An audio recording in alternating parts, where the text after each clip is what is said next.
महालक्ष्मी नमो नमः। ओम विष्णुप्रियाय नमो नमः। ओम धन्यप्रदाय नमो नमः। ओम विश्वजनय नमो नमः। हरे कृष्णा। ओम श्री लक्ष्मी नमः। शास्त्रों के अनुसार शरद पूर्णिमा के दिन महालक्ष्मी जी भगवान श्री विष्णु के साथ गरुड़ पर बैठकर पृथ्वी लोक में भ्रमण के लिए आती है। माँ लक्ष्मी जी अपने भक्तों पर अपनी कृपा बरसाती है। मान्यता है कि जिस घर में अंधेरा या जो सोया रहता हो, माँ लक्ष्मी जी उनके दरवाजे से ही लौट जाती है। माँ लक्ष्मी की कृपा से लोगों को कर्ज से मुक्ति मिलती है और यही कारण है कि शरद पूर्णिमा को कर्ज मुक्ति पूर्णिमा भी कहते हैं। अलग अलग क्षेत्रों में शरद पूर्णिमा अलग अलग नामों से जानी जाती है। जैसे कि कुछ जगह पर इसे कोजागरा पूर्णिमा या कमोद व्रत के नाम से भी जाना जाता है। शरद पूर्णिमा की रात अपने आप में अद्वितीय मानी जाती है क्योंकि इसे चंद्रमा की सबसे उज्ज्वल और सौम्य रात कहा जाता है।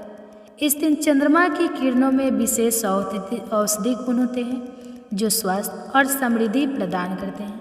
शरद पूर्णिमा का यह पावन पर्व भगवान श्री कृष्ण और देवी लक्ष्मी जी से भी जुड़ा हुआ है और इस दिन की गई पूजा अर्चना से धन धान और खुशहाली की प्राप्ति होती है। भक्त इस रात को विशेष रूप से खीर बनाकर चंद्रमा की किरणों में रखते हैं जिसे अमृत तुल्य माना जाता है। अलग अलग राज्यों में शरद पूर्णिमा को मनाए जाने की परंपराएं अलग हो सकती है, लेकिन सबका उद्देश्य एक ही होता है, भगवान का आशीर्वाद प्राप्त करना और परिवार में सुख समृद्धि की कामना करना। यह पर्व न केवल भक्ति और आस्था का पर्व है, बल्कि प्रकृति के साथ मानव के गहरे संबंधों को भी दर्शाता है। शरद पूर्णिमा की रात को भगवान श्री कृष्ण और श्री राधा रानी की रासलीला से भी जोड़ा जाता है, जो कि इस पर्व की महिमा को और भी बढ़ा देता है।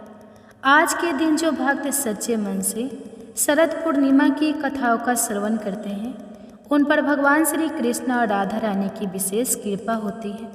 तो प्रिय श्रोताओं, आइए अब इस अद्भुत पर्व से जुड़ी कथा को विस्तार पूर्वक सुनते हैं, जो हमें इस रात्रि के महत्व और उससे मिलने वाले आशीर्वाद के बारे में बताती है। एक कथा के अनुसार एक बार एक साहूकार की 2 पुत्रियां थीं। दोनों ही पुत्रियां पूर्णिमा का व्रत रखा करती थीं। बड़ी पुत्री तो पूरे विधि विधान के साथ अपना पूरा व्रत करती, बल्कि छोटी पुत्री अधूरा ही व्रत करती थी। इसका परिणाम यह हुआ कि विवाह होने के बाद छोटी पुत्री की संतान पैदा होते ही मर जाती थी। उसने पंडितों से इसका कारण पूछा तो उन्होंने बताया कि तुम पूर्णिमा का अधूरा व्रत करती थी, जिसके कारण तुम्हारी संतान पैदा होते ही मर जाती थी। पूर्णिमा का पूरा व्रत विधि विधान से करने से तुम्हारी संतान जीवित रह सकती है। तब उसने पंडितों की सलाह पर पूर्णिमा का पूरा व्रत विधि विधान से किया। बाद में उसके एक पुत्र हुआ, लेकिन भाग्य का खेल देखिए, उसकी यह संतान भी ज़्यादा दिनों तक जीवित नहीं रह पाई। अपनी संतान को भी मृत देखकर छोटी बहन के पांव तले जमीन खिसक गई, लेकिन इस बार उसे लगा कि शायद से उसकी बड़ी बहन के पुण्य फल उसके पुत्र के प्राण वापस लौटा दें, और ऐसा सोचकर उसने अपनी संतान को एक पटरे पर चादर से ढककर लिटा दिया और बड़ी बहन को घर पर बुला ले। जब बड़ी बहन घर पर आई तो उसे अपनी बहन से बोला कि आप इस पटरे पर बैठ जाओ। जैसे ही बड़ी बहन बैठने लगी, उसका पल्लू उस मृत शिशु के शरीर को स्पर्श कर गया, जिससे वह रोने लगा। उस नन्ही से शिशु को बड़ी बहन को और वह हमारे क्रोध में बोली कि बहन, तुम मुझसे यह कैसा पाप करवाने जा रही थी? अगर मेरे बैठने से इस बच्चे को कुछ हो जाता।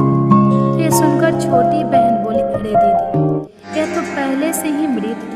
नारायणं नमस्कृत्यं नरं चैव नरोत्तमं देवीं सरस्वतीं व्यासं ततो जयमुदीरयेत्। मेरी संतान अथ सकल सौभाग्यदायक श्री विष्णु सहस्रनाम स्तोत्रम्। और जब यह समाचार नगर के राजा को मिला तो उसने पूरे नगर में ढंढोरा पिटवा दिया और सबको इस पावन व्रत को करने की सलाह दी। तभी से लोगों की श्रद्धा इस व्रत में निहित है और भक्त अपने भाग्य को जागृत करने के लिए इस व्रत को पूरी श्रद्धा से करते हैं। शरद पूर्णिमा से जुड़ी एक व्रत कथा को भगवान श्री कृष्ण ने एक बार अपनी मैया यशोदा को भी सुनाया था। एक बार मैया यशोदा के पूछने पर भगवान श्री कृष्ण ने उनसे पूर्णिमा की जो कथा कही उसे अब आप सभी श्रद्धा युक्त होकर अपने भाग्योदय के लिए पूरा अवश्य सुनिए। द्वापर युग में एक समय की बात है, यशोदा जी ने श्री कृष्ण से कहा, हे कृष्ण, तुम सारे संसार के उत्पन्न करता, पालन करता और उसके संहार करता हो। आज कोई ऐसा व्रत मुझसे कहो जिसके करने से मृत्यु लोक में स्त्रियों को विधवा होने का भय ना रहे और यह व्रत सभी मनुष्यों की मनोकामनाएं भी पूर्ण करने वाला हो। तब श्री कृष्ण कहने लगे, हे माता, आपने अति सुंदर प्रश्न किया है। मैं आपसे ऐसे ही व्रत को विस्तार पूर्वक कहता हूँ। सौभाग्य की प्राप्ति के लिए स्त्रियों को 32 पूर्णमासी का व्रत करना चाहिए। इस व्रत के करने से स्त्रियों को सौभाग्य संपत्ति मिलती है। यह व्रत अचल सौभाग्य देने वाला और भगवान शिव के प्रति मनुष्य मात्र की भक्ति को बढ़ाने वाला है। तब यशोदा जी कहने लगी, हे कृष्ण, सबसे पहले इस व्रत को मृत्यु लोक में किसने किया था, इसके विषय में भी मुझे विस्तार पूर्वक बताओ। तब श्री कृष्ण कहने लगे कि माते, इस भूमंडल पर एक अत्यंत प्रसिद्ध राजा चंद्रहास से पाली अनेक प्रकार के रत्नों से परिपूर्ण कर्तिका नाम की एक नगरी थी। वहाँ पर धनेश्वर नाम का एक ब्राह्मण था और उसकी पत्नी अति सुशीला रूपवती थी। दोनों ही उस नगरी में बड़े प्रेम से रहते थे। घर में धन धान आदि की कोई कमी नहीं थी, लेकिन उन्हें एक बड़ा दुख था कि उनकी कोई संतान नहीं थी। इस दुख से वह अत्यंत दुखी रहा करते थे। एक समय एक बड़ा तपस्वी योगी उस नगरी में आया। वह योगी उस ब्राह्मण के घर को छोड़कर अन्य सभी घरों से भिक्षा लाकर भोजन किया करता था। एक दिन वह योगी रूपवती से भिक्षा ना लेकर किसी दूसरे घर से भिक्षा लेकर गंगा किनारे जाकर भिक्षा में मिले अन्न को प्रेम पूर्वक खा रहा था कि धनेश्वर ने योगी का यह सब कार्य किसी प्रकार से देख लिया। अपनी भिक्षा के अनादर से दुखी होकर धनेश्वर योगी से बोला, महात्मा, आप सभी घरों से भिक्षा लेते हैं किंतु मेरे घर की भिक्षा कभी नहीं लेते, इसका क्या कारण है? तब योगी ने कहा कि निसंतान के घर के भीख पतितों अन्न के समान होती है और जो पतितों का अन्न खाता है वह भी पतित हो जाता है। क्योंकि तुम नहीं संतान हो, इसलिए पतित हो जाने के भय से मैं तुम्हारे घर की भिक्षा नहीं लेता। धनेश्वर यह बात सुनकर अपने मन में बहुत दुखी हुआ और हाथ जोड़कर योगी के पैरों में गिर पड़ा और विनीत स्वर से कहने लगा, हे महात्मे, अगर ऐसा है तो आप ही मुझे पुत्र प्राप्ति का कोई उपाय बताइए। आप तो सब कुछ जानने वाले हैं, मुझ पर यह अवश्य ही कृपा कीजिए। धन की मेरे घर में कोई कमी नहीं, किंतु कोई पुत्र ना होने के कारण मैं अत्यंत दुखी हूँ। आप मेरे इस दुख को दूर करें। यह सुनकर योगी कहने लगे, हे ब्राह्मण, तुम देवी चंडी की आराधना करो। फिर घर आकर उसने अपनी पत्नी से सारा वृत्तांत कहा और खुद तपस्या करने के लिए वन में चला गया। वन में जाकर उसने देवी चंडी की उपासना की और उपासना किया। चंडी देवी ने सवे दिन उसको स्वप्न में दर्शन दिए और कहा, हे धनेश्वर जी, तेरे पुत्र परंतु वह 16 वर्ष की आयु में तुमको प्राप्त हो जाए।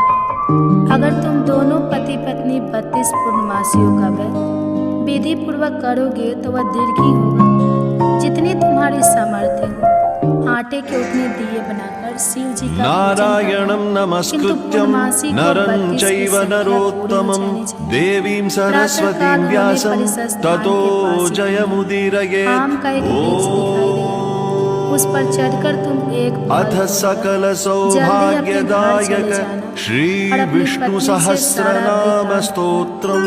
ऋतु स्नान के बाद वह स्वच्छ होकर श्री कृष्ण जी का ध्यान करके उस फल को खा लेगी तब शंकर भगवान की कृपा से उसको गर्भ ठहर जाएगा। जब वह ब्राह्मण प्रातः काल उठा तो उसने उस स्थान के पास ही आम का एक वृक्ष देखा जिस पर अत्यंत सुंदर आम का एक फल लगा हुआ था। ब्राह्मण ने उस आम के वृक्ष पर चढ़कर फल को तोड़ने का प्रयास किया, किंतु वृक्ष पर कई बार प्रयास करने पर भी वह नहीं चढ़ पाया। अब तो ब्राह्मण को बड़ी चिंता हुई। तब वह विघ्न विनाशक श्री गणेश जी की वंदना करने लगा कि हे दया निधान, अपने भक्तों को विघ्नों का नाश करके उनके मंगल कार्य को करने वाले, दुष्टों का नाश करने वाले, रिद्धि सिद्धि के देने वाले, आप मुझ पर कृपा करें। प्रभु, मुझे इतना बल दे कि मैं अपने मनोरथ को पूर्ण कर सकूं। इस प्रकार सच्चे मन से गणेश भगवान की प्रार्थना करने पर वह भगवान की कृपा से वृक्ष पर चढ़ गया। वृक्ष पर से फल तोड़कर उसने घर आकर अपनी पत्नी को वह फल लाकर दे दिया और उसकी पत्नी ने अपने पति के कहे अनुसार उस फल को खा लिया और वह गर्भवती हो गई। देवी चंडी की असीम कृपा से उसे एक अत्यंत सुंदर पुत्र हुआ जिसका नाम उन्होंने देवी दास रखा। माता पिता के हर्ष और शोक के साथ वह बालक शुक्ल पक्ष के चंद्रमा की तरह अपने पिता के घर में पढ़ने लगा। देवी की कृपा से वह बालक बहुत ही सुंदर, सुशील और विद्या में बहुत निपुण हो गया। देवी की आज्ञा अनुसार उसकी माता ने 32 पूर्णमासी का व्रत रखना आरंभ कर दिया जिससे उसका पुत्र बड़ी आयु वाला हो जाए। 1.25 वर्ष लगते लगते देवी दास के माता पिता को बड़ी चिंता हो गई कि कहीं उनके पुत्र की इस वर्ष मृत्यु न हो जाए। इसलिए उन्होंने अपने मन में विचार किया कि अगर यह दुर्घटना उनके सामने हो गई तो कैसे सहन कर सकेंगे।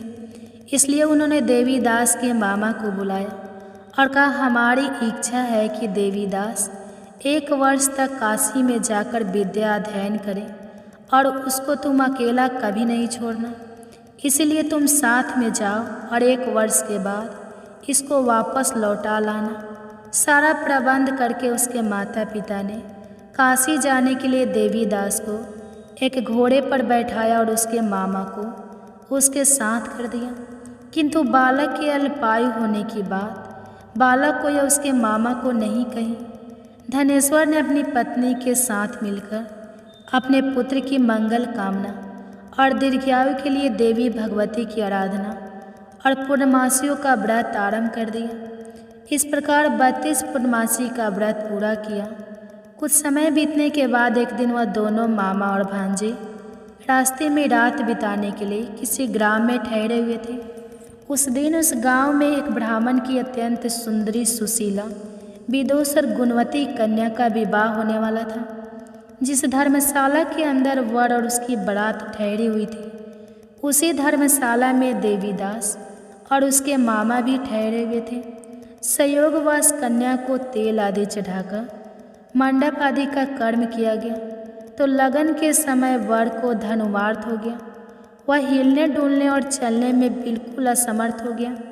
तब वर के पिता ने अपने परिवारजनों से परामर्श करके निश्चय किया कि यह देवी दास मेरे पुत्र जैसा ही सुंदर है, मैं इसके साथ ही लगन करा दूं और बाद में विवाह के सभी कार्य मेरे पुत्र के साथ हो जाएंगे। ऐसा सोचकर देवी दास के मामा से जाकर वह बोला कि तुम थोड़ी देर के लिए अपने भांजे को हमें दे दो जिससे विवाह के लगन का सारा कार्य सुचारू रूप से हो सके।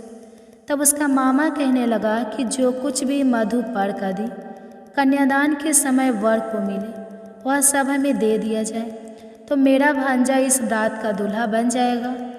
यह बात वर के पिता ने स्वीकार कर ली और तब मामा ने अपना भांजा वर बनने और उसके साथ विवाह के सभी कार्य रात में विधि पूर्वक संपन्न हो गए। पत्नी के साथ वह भोजन नहीं कर सका।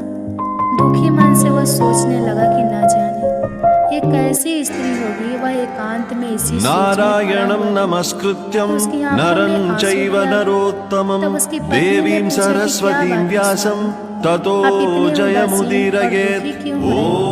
तब उसने उस सारी बातें जो वर्ग अथ सकल सौभाग्यदायक श्री विष्णु सहस्रनाम स्तोत्रम्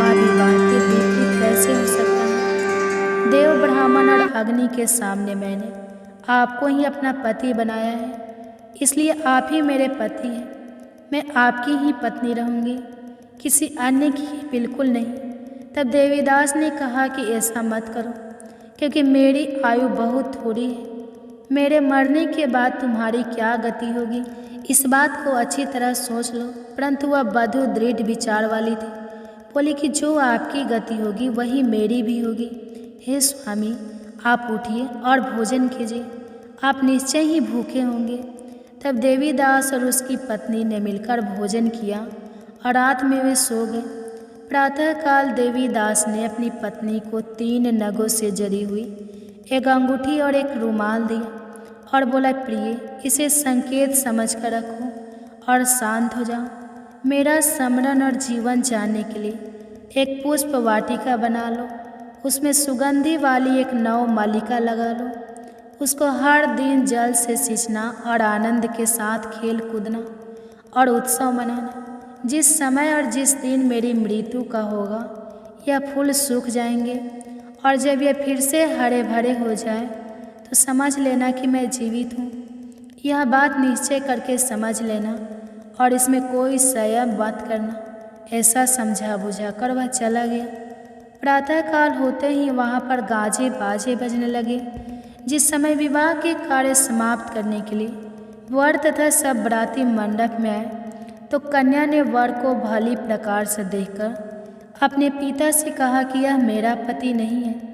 मेरा पति वही है जिसके साथ रात में मेरा विवाह हुआ था। इसके साथ तो मेरा विवाह ही नहीं हुआ। अगर यह वही है तो बताए कि मैंने इसको क्या दिया था और रात में हमारे बीच में क्या गुप्त बातें हुई थी। वह सब बताई। पिता ने उसके कहे अनुसार वर को बुलवाया। कन्या की सारी बातें सुनकर वह कहने लगा कि मैं कुछ नहीं जानता। इसके बाद वह लज्जित होकर अपना समूह लेकर चला गया और सारी बारात भी अपमानित होकर वहाँ से लौट गई। भगवान श्री कृष्ण आगे बोले, हे माते, इस प्रकार देवीदास काशी विद्या पढ़ने के लिए चला गया। जब कुछ समय बीत गया तो काल से प्रेरित होकर एक सांप रात के समय उसको डसने के लिए वहाँ पर आया। उस विषधर के प्रभाव से उसके बिस्तर के चारों ओर से विष की ज्वाला से वह बिस्तर विषैला हो गया, परंतु व्रत राज के प्रभाव से उसको वह सांप काट नहीं पाया, क्योंकि पहले ही उसकी माँ ने 32 पूर्णमासी का व्रत कर रखा था।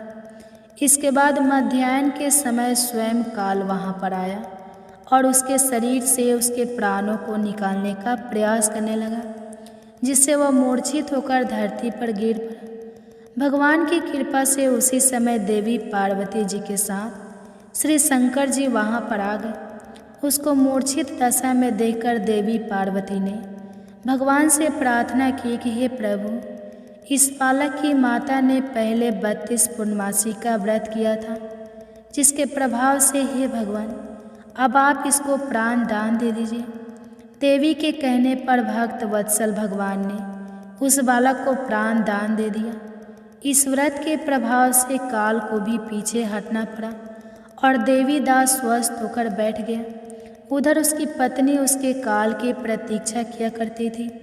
एक दिन उसने देखा कि पुष्प वाटिका में पत्र पुष्प कुछ भी नहीं रहे, सब कुछ सूख कर नष्ट हो गए, तो उसे बड़ा आश्चर्य हुआ। किंतु कुछ ही क्षण में वह सब वाटिका पहले की तरह हरी भरी हो गई। तब वह समझ गए कि उसके पति पूर्ण जीवित हो गए हैं। यह देखकर वह बहुत प्रसन्न होकर अपने पिता से कहने लगी, पिताजी, मेरे पति जीवित हैं, आप उनको ढूंढिए। जब 1.25 वर्ष बीत गया तो देवीदास भी अपने मामा के साथ काशी से वापस अपने घर के लिए चल पड़ा। इधर उसके ससुर उसको घर से जाने ही वाले थे कि वह दोनों मामा भांजी वहीं पर आ गए।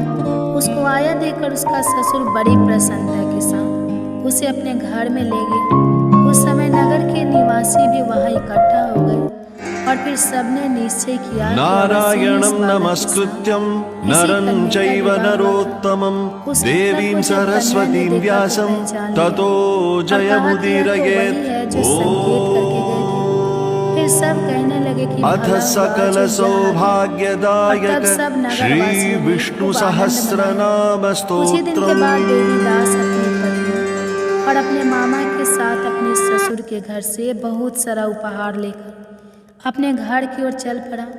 जब वो अपने नगर के निकट गया तो कई लोगों ने उसे देखकर उसके माता पिता को पहले ही जाकर सूचना दे दी कि तुम्हारा पुत्र देवीदास अपनी पत्नी और मामा के साथ आ रहा है। ऐसा सुनकर पहले तो उन्हें विश्वास ही नहीं हुआ, किंतु जब और लोगों ने भी आकर उनकी बात का समर्थन किया तब उन्हें बड़ा आश्चर्य हुआ। इतने में ही देवीदास भी अपने घर पहुंच गया और देवीदास ने अपने माता पिता के चरणों में सिर रखकर प्रणाम किया और उसकी पत्नी ने भी अपने सास ससुर के चरणों को स्पर्श किया। तो माता पिता ने अपने पुत्र और पुत्र वधू को अपने हृदय से लगा लिया और सबकी आंखों से प्रेम के आंसू बहने लगे।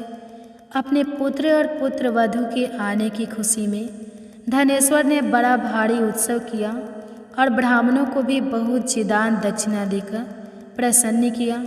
भगवान श्री कृष्ण कहने लगे, माते, इस प्रकार धनेश्वर 32 पूर्णमासियों के व्रत के प्रभाव से पुत्रवान हो गया।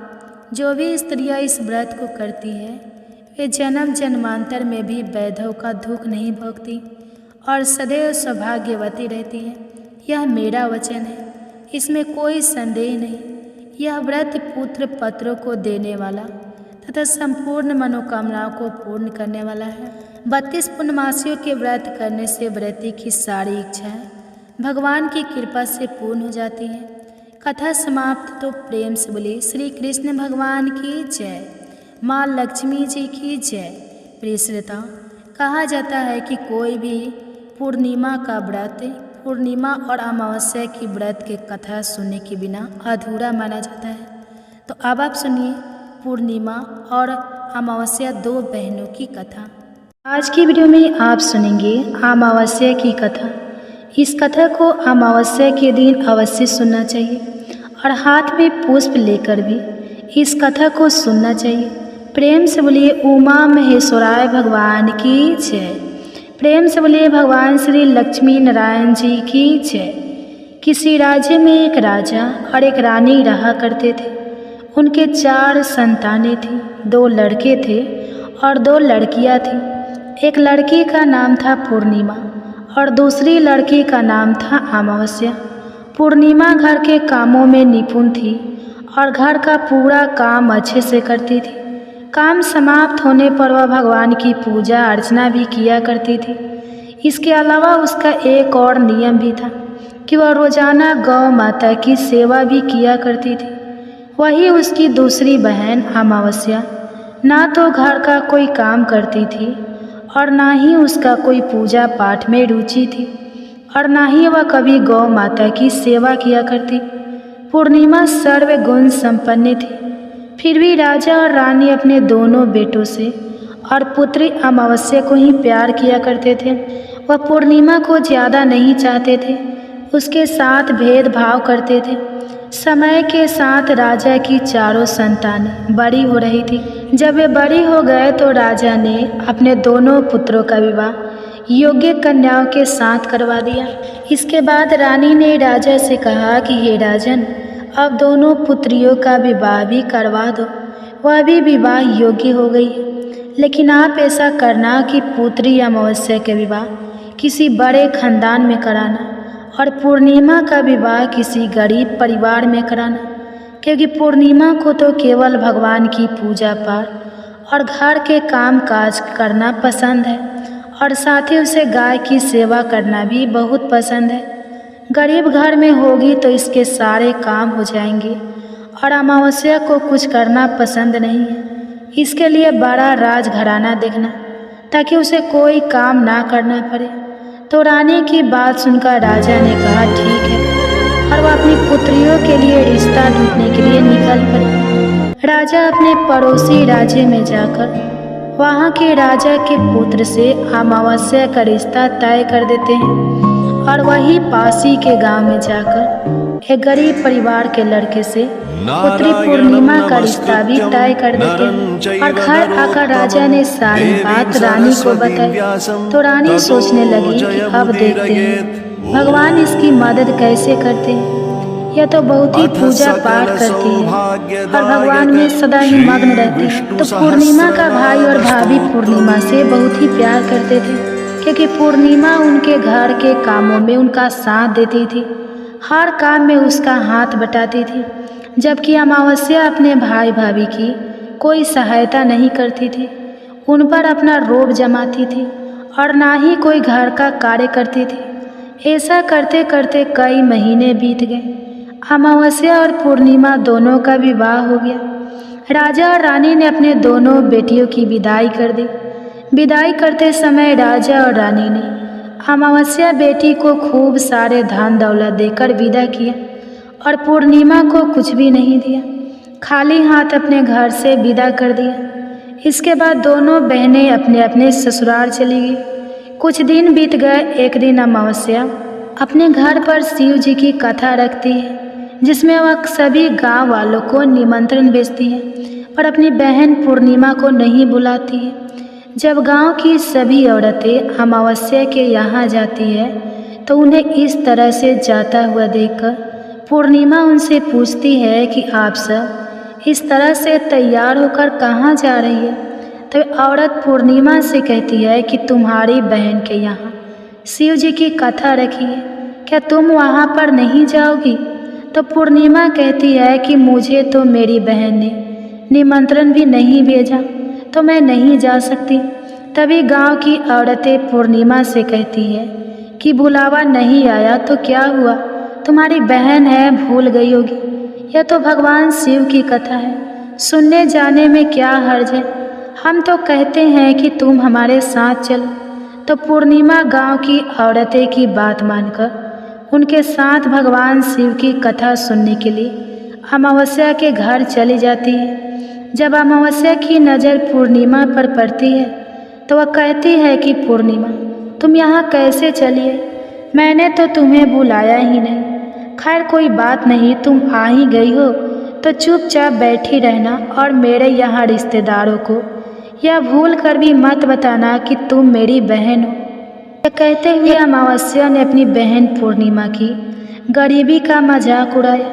तो यह सब सुनकर पूर्णिमा की आंखों में आंसू आ गए और उसने रोते रोते मन ही मन भगवान शिव से विनती करते हुए कहती है कि हे भगवान, क्या पूजा पाठ करना गलत है?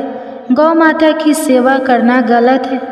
आखिर मेरी क्या गलती थी जो इस तरह मेरी गरीबी को मेरा बार बार मजाक बनाया जा रहा है? आप अपनी कृपा दृष्टि मुझ पर कब बनाएंगे? तब पूर्णिमा वहाँ पर बैठी बैठी यही बार बार कहती रहती है। इतने में ही शिव कथा पूरी हो जाती है और अमावस्या भगवान का प्रसाद बांटने लगती है। वह सभी लोगों को प्रसाद दे देती है, लेकिन अपनी बहन पूर्णिमा को प्रसाद नहीं देती। पूर्णिमा बड़े ही दुखी की मन से बिना प्रसाद लिए अपने घर लौट जाती है। पूरे रास्ते वह यही सोच रही थी कि घर पर अगर बच्चे उससे कथा का प्रसाद मांगे तो मैं उनसे क्या कहूँगी, और यह भी सोच रही थी कि मायके अपने भाई और भौजाई के यहाँ जाऊँगी तो वहाँ जाते हुए वहाँ के बच्चे के लिए भी कुछ लेकर जाना था। तो ऐसा सोचते हुए वह अपने घर लौट आई। घर वापस लौटकर आने के बाद में उसने अपने पति और बच्चों से कहा कि मैं कुछ समय के लिए अपने मायके जा रही हूँ। तो पति ने कहा ठीक है चली जाओ। तो थोड़ी देर बाद में पूर्णिमा अपने मायके के लिए रवाना हो गई। चलते चलते रास्ते में एक चबूतरा आया जिस पर तुलसी का पौधा लगा था। उस चबूतरे पर एक बूढ़ी अम्मा बैठी थी। वह कोई और नहीं, साक्षात तुलसी माता थी। उस बूढ़ी माता ने पूर्णिमा से कहा कि बिटिया तुम कौन हो और कहाँ जा रही हो? तो पूर्णिमा अपना परिचय देते हुए कहती है कि माँ मैं अपने मायके जा रही हूँ।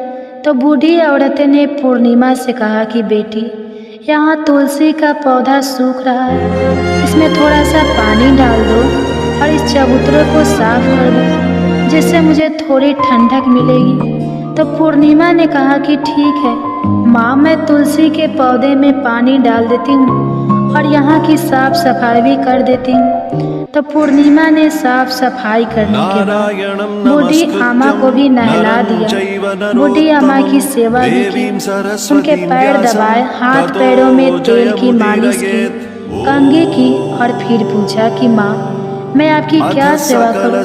कोई और काम हो तो बता दीजिए, मैं कर दूंगी। तो बूढ़ी अम्मा कहती है कि बेटा अब कोई काम नहीं, तुम अपने मायके जाओ और वापस आते समय मुझसे फिर मिलती जाना। तो पूर्णिमा ने बूढ़ी अम्मा से कहा ठीक है माँ जी अब मैं जाती हूँ, लौट के आऊँगी तो तुमसे मिलकर जरूर जाऊँगी। ऐसा कहकर पूर्णिमा वहाँ से चल पड़ी। कुछ समय आगे चलने के बाद में एक शिव मंदिर आया। वहाँ पर उसे एक बूढ़े बाबा मिले थे जो मंदिर के बाहर बैठे थे। वह भी कोई और नहीं थे, भगवान भोलेनाथ स्वयं थे। बूढ़े बाबा ने पूर्णिमा से कहा कि बेटिया तुम कौन हो और कहाँ जा रही हो? तो पूर्णिमा ने अपना सारा परिचय देते हुए कहा कि बूढ़े बाबा आज मैं अपनी मायके जा रही हूँ। तो बूढ़े बाबा ने कहा कि बेटा मैं तो बूढ़ा हो चला हूँ और मेरी आँखों की रोशनी भी ढंग से काम नहीं करती। तुम ऐसा करो कि मंदिर की साफ सफाई कर दो और शिवलिंग पर जल चढ़ा दो और भोले शंकर जी के आगे घी का दीपक जला दो। तो पूर्णिमा ने कहा ठीक है बाबा। यह कहकर पूर्णिमा ने शिव मंदिर की सफाई कर दी और भोले शंकर जी की विधिवत पूजा करते हुए बूढ़े बाबा से कहा कि बाबा कोई और काम हो तो बताइए। तब बूढ़े बाबा ने कहा नहीं बेटी अब तुम जाओ, वापस आते वक्त मुझसे मिलती हुई जाना। तो पूर्णिमा ने कहा ठीक है बाबा अब मैं जाती हूँ, आते हुए तुमसे ज़रूर मिलकर जाऊंगी। तो ऐसा कहकर वह वहाँ से आगे चल पड़ी।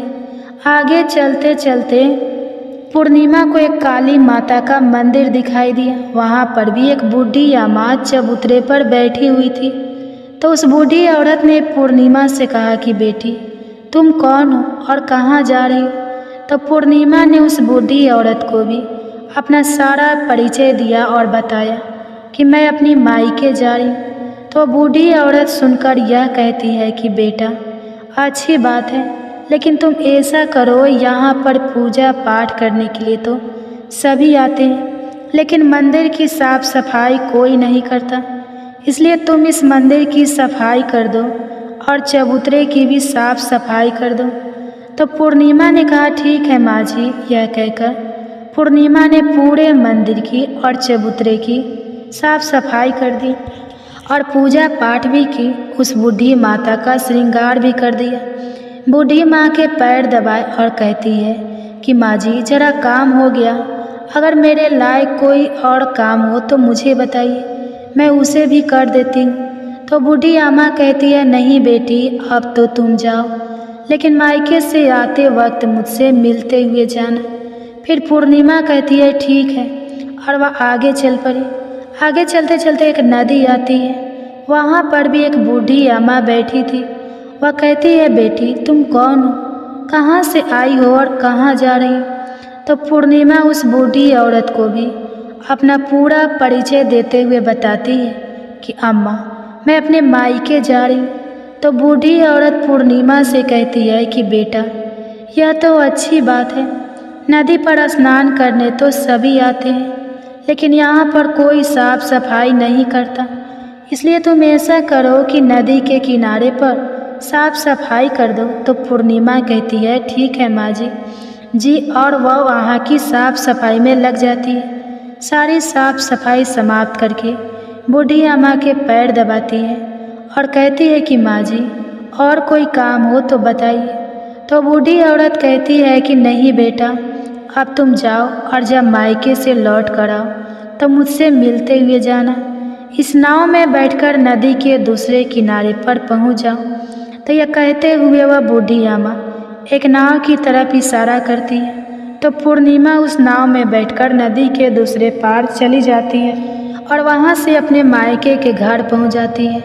वहाँ पहुँचते ही पूर्णिमा के भैया और भाभी उसे देखकर बहुत ही खुश होते हैं और वे पूर्णिमा की खूब खातिरदारी करते हैं, उसे खूब सारी बातें करते हैं और कहते हैं कि बच्चों को भी साथ लेकर आती तो कितना अच्छा होता।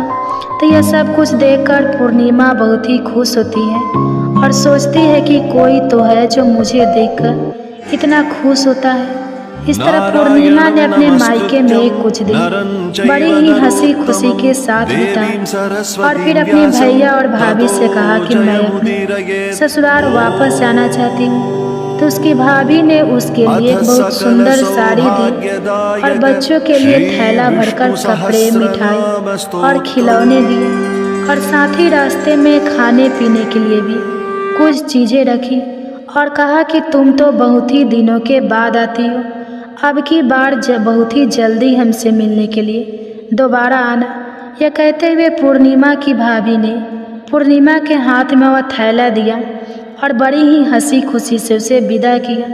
इस तरह पूर्णिमा अपने ससुराल के लिए रवाना हो गई और उसी नदी के किनारे पहुंची और नाव में बैठकर दूसरे किनारे पर उतर गई।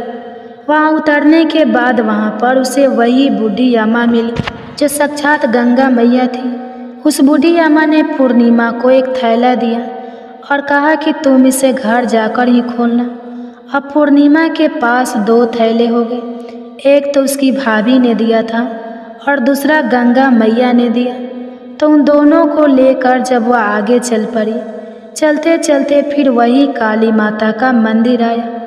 वहाँ चबूतरे पर बूढ़ी अम्मा बैठी हुई थी जो साक्षात काली माता थी। बूढ़ी अम्मा के रूप में बैठी काली माता ने जब पूर्णिमा को आते हुए देखा तो कहा कि आ गई बेटा। तो पूर्णिमा ने कहा कि हाँ माँ जी, मैं आ गई।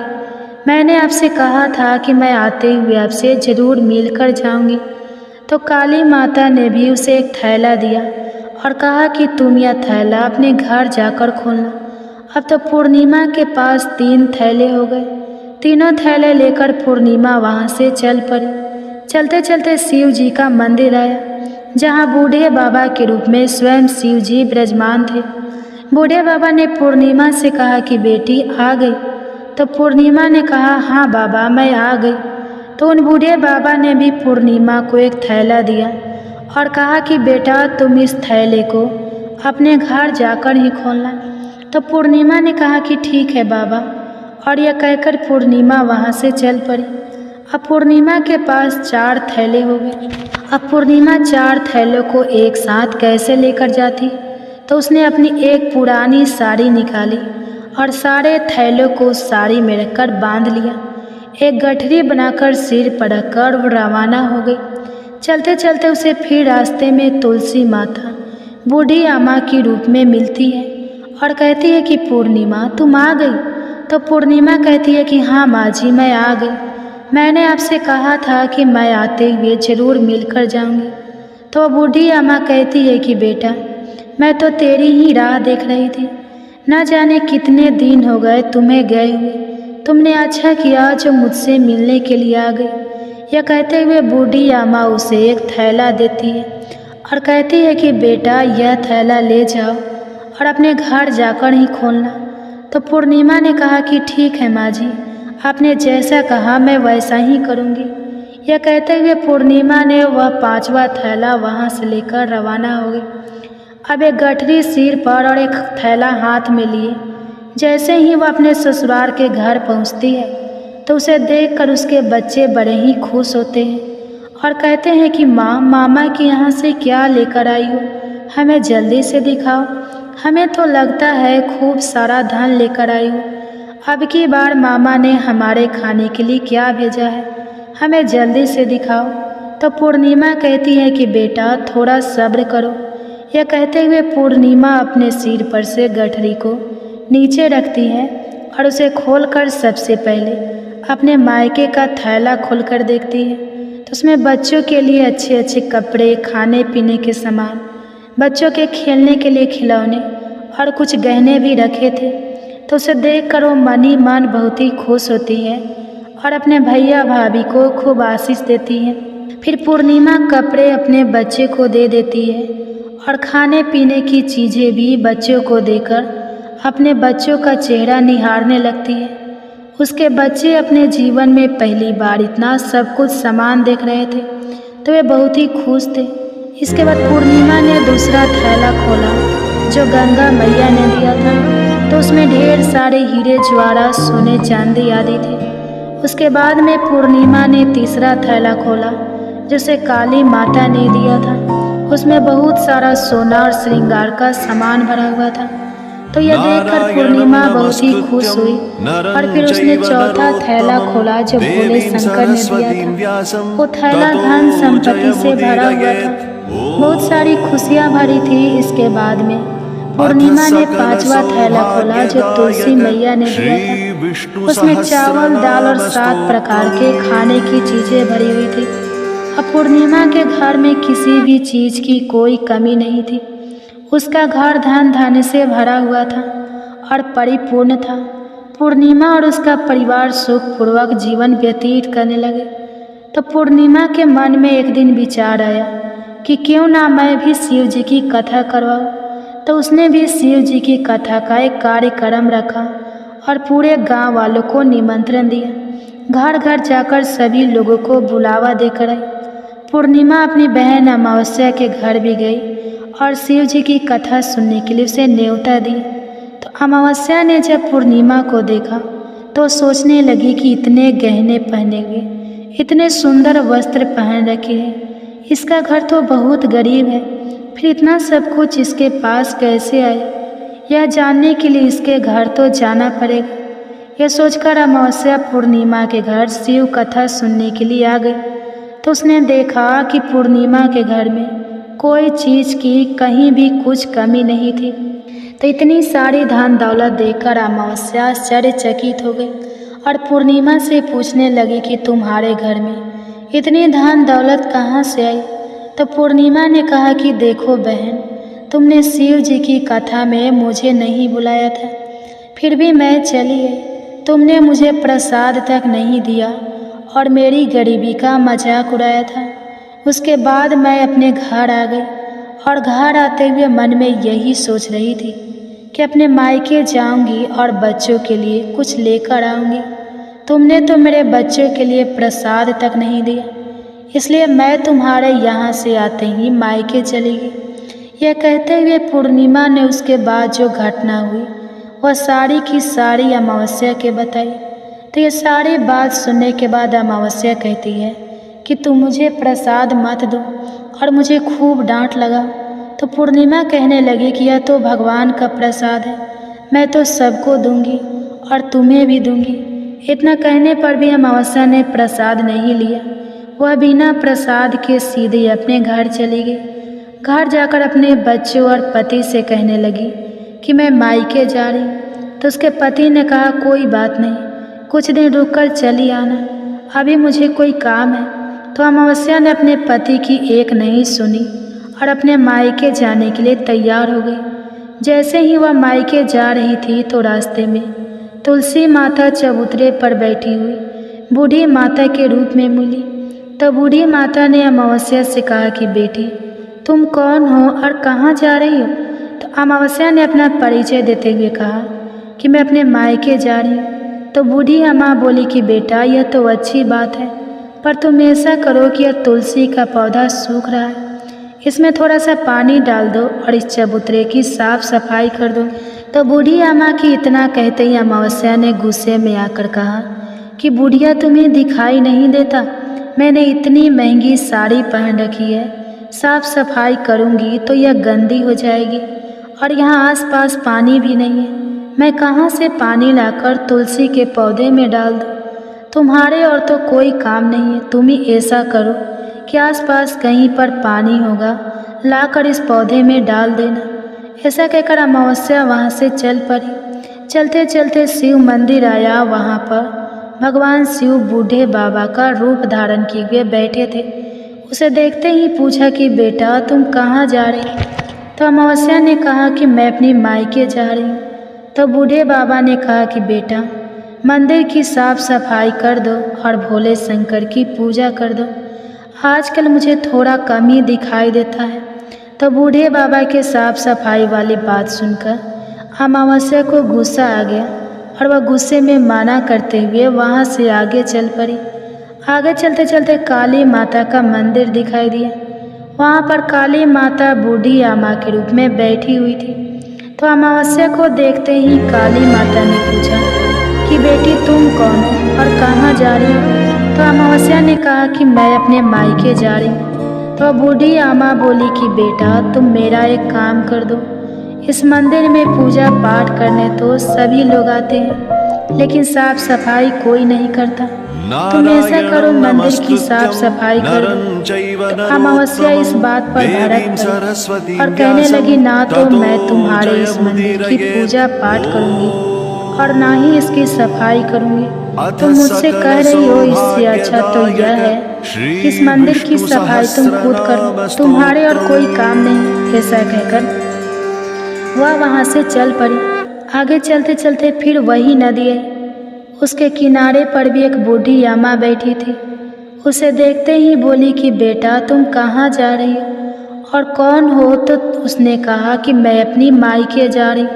तो बूढ़ी अम्मा ने कहा कि बेटा यह तो अच्छी बात है, तुम मेरा एक काम कर दो, इस गंगा नदी में स्नान करने तो सभी आते हैं, पर इसके किनारे सफाई कोई नहीं करता। तुम ऐसा करो कि यहाँ की साफ सफाई अच्छे से कर दो।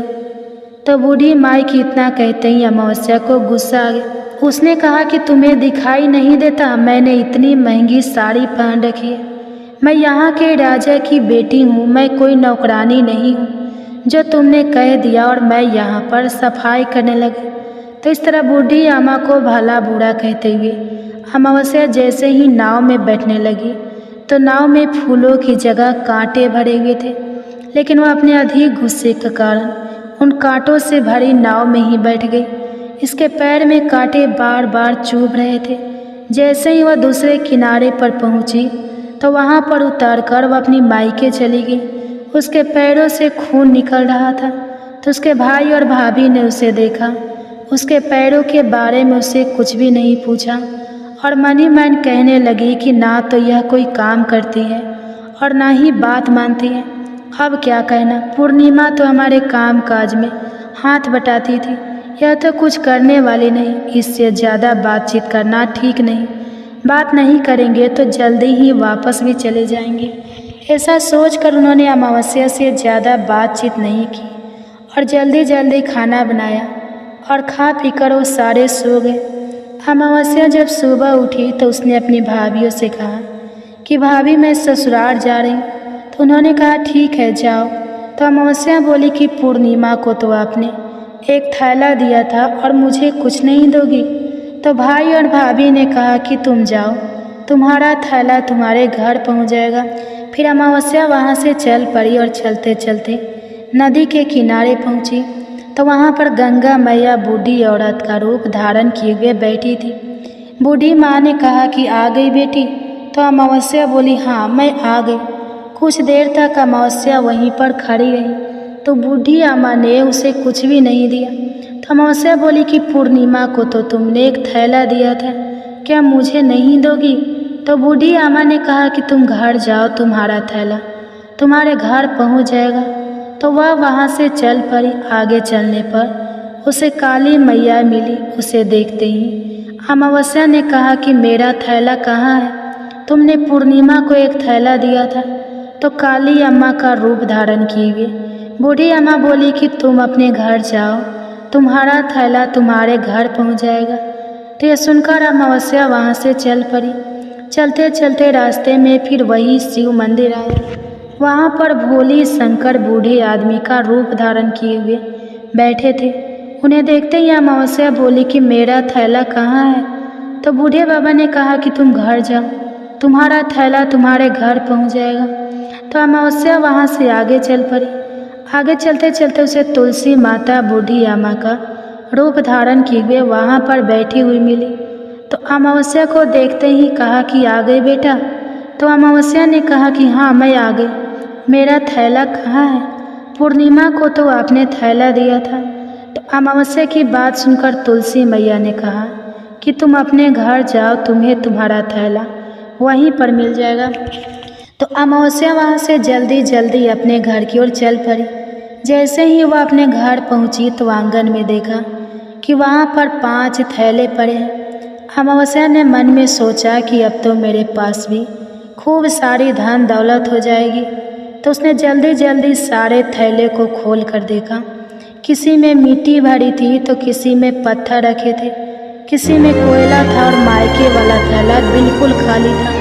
तो इस तरह के थैलों को देखकर अमावस्या को बहुत ही गुस्सा आया और वह दौड़ती दौड़ती पूर्णिमा के घर गई और कहने लगी कि तुम्हें तो इतना सब कुछ मिला और मुझे कुछ नहीं मिला, तूने मुझसे झूठ क्यों बोला। तो अमावस्या की बात सुनकर पूर्णिमा कहती है कि जब मैं अपने मायके जाती हूँ तो अपनी भाभीयों के साथ उनके काम में हाथ बटाती हूँ, उनके साथ मिलकर काम करती हूँ, उनकी इज्जत करती हूँ। लेकिन तुम तो अहंकारवश किसी की इज्जत नहीं करती, इसलिए वे भला तुम्हें क्या देंगे। तूने तुलसी माता को ठुकरा दिया, गंगा मैया को ठुकरा दिया, काली माँ को भी ठुकराया और भगवान शिव का कहना भी नहीं माना, इसलिए उन्होंने तुम्हें कुछ भी नहीं दिया।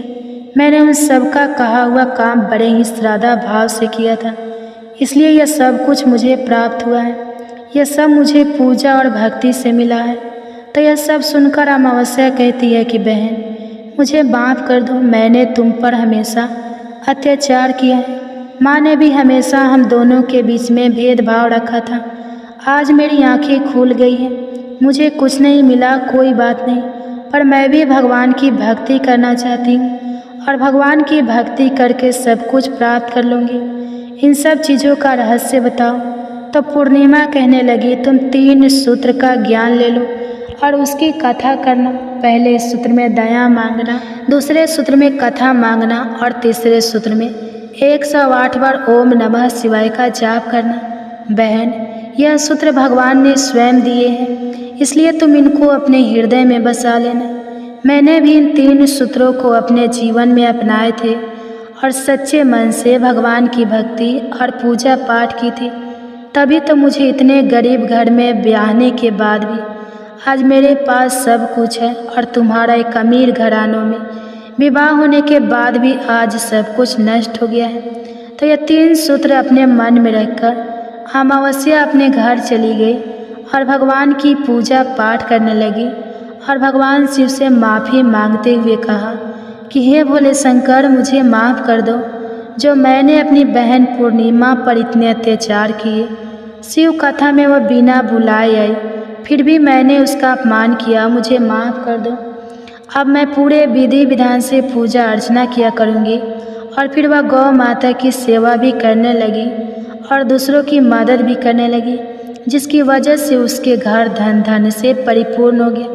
बोलो भोले शंकर भगवान की जय, बोलो भगवान श्री विष्णु जी की जय। तो यह थी अमावस्या और पूर्णिमा 2 बहनों की कथा, जो अमावस्या और पूर्णिमा के व्रत में अवश्य ही सुननी चाहिए। भगवान भोलेनाथ और भगवान श्री हरि विष्णु जी आपकी सभी मनोकामनाओं को